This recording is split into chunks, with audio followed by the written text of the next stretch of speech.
नमस्कार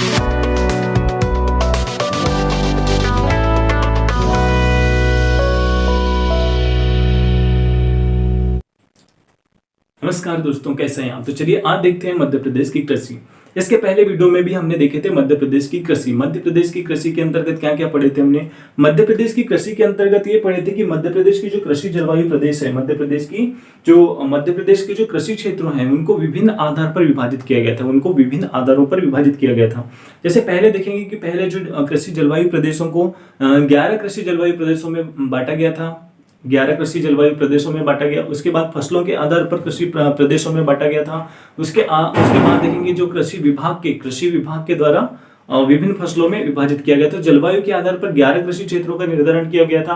कृषि विभाग ने 5 क्षेत्रों का निर्धारण किया गया था और फसलों के आधार पर देखेंगे तो 7 कृषि प्रदेशों का निर्धारण किया गया था। तो चलिए देखते हैं आज मध्य प्रदेश की कृषि पार्ट 2 के अंतर्गत आगे के बारे में जानकारी प्राप्त करेंगे। मध्य प्रदेश की कृषि हमारा टॉपिक है। इसके अंतर्गत देख रहे हैं कि मौसम के आधार पर फसलों का वर्गीकरण, की मौसम के आधार पर जैसा मौसम रहेगा उसके अनुरूप हम फसलों का उत्पादन कैसे कर सकते हैं। तो मौसम के आधार पर फसलों का वर्गीकरण देखते हैं। क्रमांक देखिए, मौसम और फसल। तो पहले बात करेंगे मौसम के आधार पर फसलों का वर्गीकरण के अंतर्गत पहले बात करेंगे रबी की, उसके बाद बात करेंगे खरीफ की, उसके बाद बात करेंगे जायद फसल की। तो ठीक है, मौसम के आधार पर देख रहे हैं हम, है ना। रबी की फसल वह होती है जिसकी बुआई नवंबर दिसंबर में की जाती है और मार्च अप्रैल में फसल को काट लिया जाता है। मतलब ये देखा जाए कि तो गर्मी का जो टाइम होता है, मतलब ठंडी से लेकर के गर्मी का जो पीरियड होता है, इन दोनों के बीच का जो समय होता है, ये रबी की फसल के लिए उपयुक्त होता है। रबी की फसल के लिए यहाँ की जलवायु उपयुक्त होती है।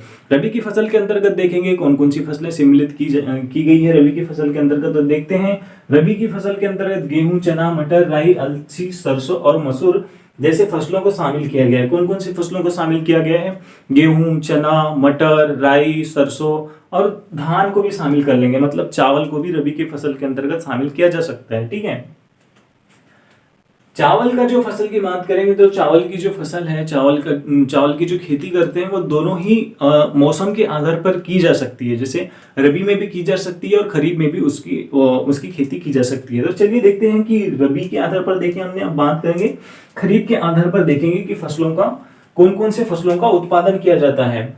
तो बात करेंगे खरीफ का जो टाइम पीरियड होता है, खरीफ की फसल का जो टाइम पीरियड होता है, खरीफ की फसल हम कब बोएंगे?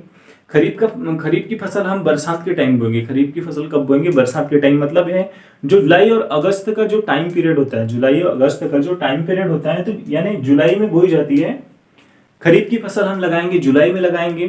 ठीक है, जुलाई और अगस्त के बीच में लगाएंगे खरीफ की फसल, जुलाई अगस्त के बीच में लगाएंगे और काटेंगे कब? अक्टूबर नवंबर के टाइम पीरियड में उसको काट लिया जाएगा। ठीक, खरीफ की फसलों के अंतर्गत देखेंगे कि खरीफ की फसलों के अंतर्गत जो खरीफ का टाइम पीरियड होता है, खरीफ का टाइम पीरियड जुलाई से अगस्त उसका टाइम पीरियड होता है, जुलाई से अगस्त उसका टाइम पीरियड होता है और अक्टूबर नवंबर में काट लिया जाता है। तो इन जो टाइम पीरियड के मध्य जो खरीफ की फसल लगाते हैं, तो खरीफ की फसल में कौन कौन सी फसलों को शामिल किया गया है।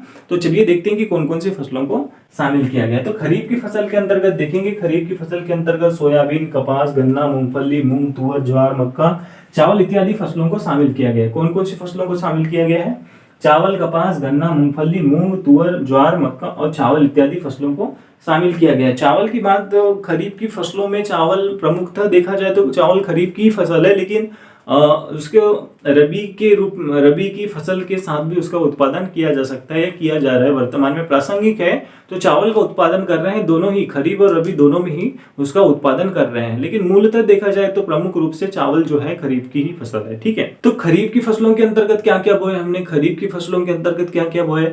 सोयाबीन बोए, मक्का बोए, ज्वार बोए, मसूर बोए। ठीक है, उसके बाद क्या बोए हमने? गन्ना बोए, है ना। तो इस प्रकार की जो फसलें हैं, चावल भी बोए थे। इस प्रकार की जो फसलें हैं, कौन सी फसलें हो जाती है? खरीफ की फसलें हो जाती है। खरीफ की फसलें हो जाती है। इसका टाइम पीरियड भी देख लेते हैं हमने, है ना। जायद फसलें की बात करेंगे तो जायद फसलें कौन कौन से हैं? तो चलिए देखते हैं जायद फसलों के अंदर कौन कौन से फसलों को शामिल किया गया है। खीरा, ककड़ी, लौकी, कद्दू, तरबूज, गिलकी अर्थात सब्जी वाले फसलों को जायद फसलों के अंतर्गत शामिल किया गया। जायद फसलों के अंतर्गत क्या क्या देखे? खीरा देखे, ककड़ी देखे, कद्दू देखे, गिलकी देखे इत्यादि जो सब्जी वाले फसलें हैं जायद फसलों के अंतर्गत इसको शामिल किया गया है। तो ये दोनों सीजन में लगाया जा सकता है। जो जायद फसलें होती है दोनों समय में लगाया जा सकता है इसको, है ना।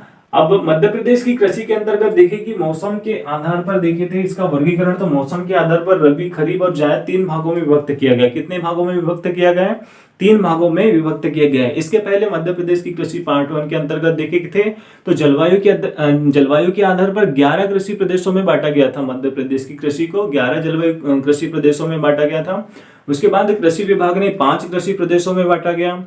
कृषि विभाग ने 5 कृषि प्रदेशों में बांटा गया और फसलों के आधार पर 7 कृषि प्रदेशों में विभाजित किया गया था। लेकिन मौसम के आधार पर देखेंगे तो मौसम के आधार पर हम कितने कृषि भागों में विभाजित किए गए? मौसम के आधार पर देखेंगे तो मौसम के आधार पर 3 कृषि क्षेत्रों में इसको विभाजित किए गए हैं। ठीक है, खरीफ और जायद की फसल देखें। ठीक है, मौसम के आधार पर देखिए फसलों का उत्पादन। रबी के अंतर्गत गेहूं की बात की जाए तो गेहूं के लिए कौन सा जिला प्रमुख है?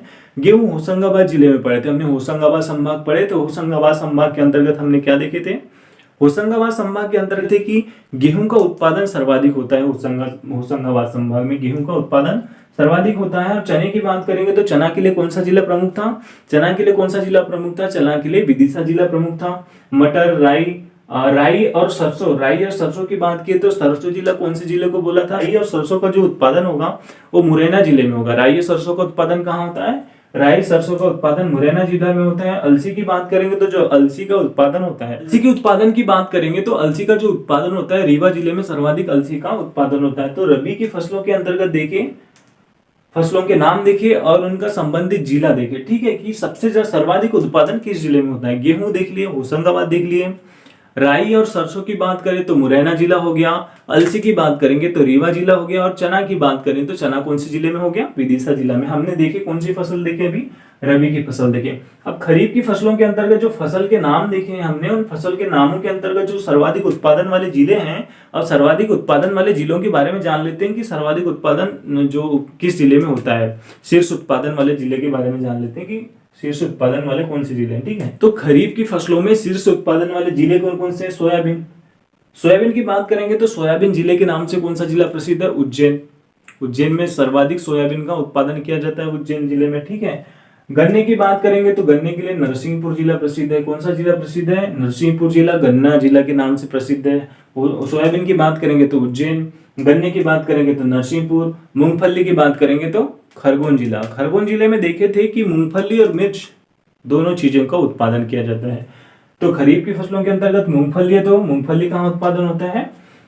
खरगोन जिले में होता है। चावल की बात करेंगे तो चावल कहाँ पे होता है? चावल बालाघाट जिले में प्रमुख रूप से, यानी शीर्ष उत्पादित जिलों के रूप में इसको शामिल किया गया। जैसे शीर्ष उत्पादित जिलों के रूप में चावल बालाघाट, ठीक है, जैसे उज्जैन सोयाबीन के लिए जाना जाता है, वैसे चावल बालाघाट के लिए जाना जाएगा, मूंगफली खरगोन के लिए जाना जाएगा। और गन्ने की बात करेंगे तो गन्ना नरसिंहपुर, यानी नरसिंहपुर गन्ने के लिए जाना जाएगा। ठीक है, इस प्रकार हमने इन फसलों को मौसम के आधार पर फसलों का जो वर्गीकरण किए हैं, रबी और खरीफ की फसलें, एक फसलों में भी देख लिए कि हमने सर्वाधिक शीर्ष उत्पादन वाले मतलब जो फसल हैं वो कौन कौन से हैं, कौन कौन से जिले से संबंधित हैं, है ना।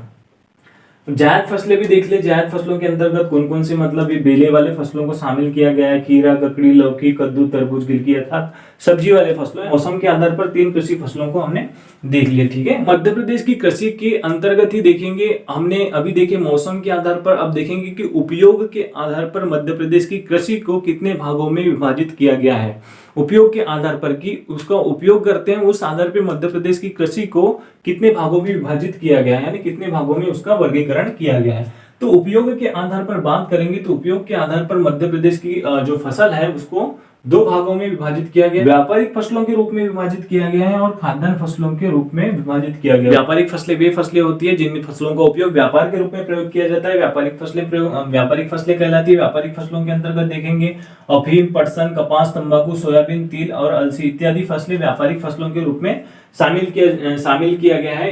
इन फसलों को व्यापारिक फसलों के रूप में शामिल किया गया, मतलब इन फसलों का जो प्रयोग है व्यापार के रूप में करते हैं, डायरेक्ट व्यापार के रूप में इनका प्रयोग किया जाता है। और खाद्यान्न फसलों की बात करेंगे तो गेहूं, चावल, ज्वार, मक्का, चना, बाजरा, दालें, तिलहन इत्यादि को खाद्यान्न फसलों के रूप में शामिल किया गया। व्यापारिक फसलों को शामिल किया गया है और खाद्यान्न फसलों को शामिल किया गया है। व्यापारिक फसलों की बात की तो व्यापारिक फसलों में कौन कौन सी फसलें शामिल किया गया है?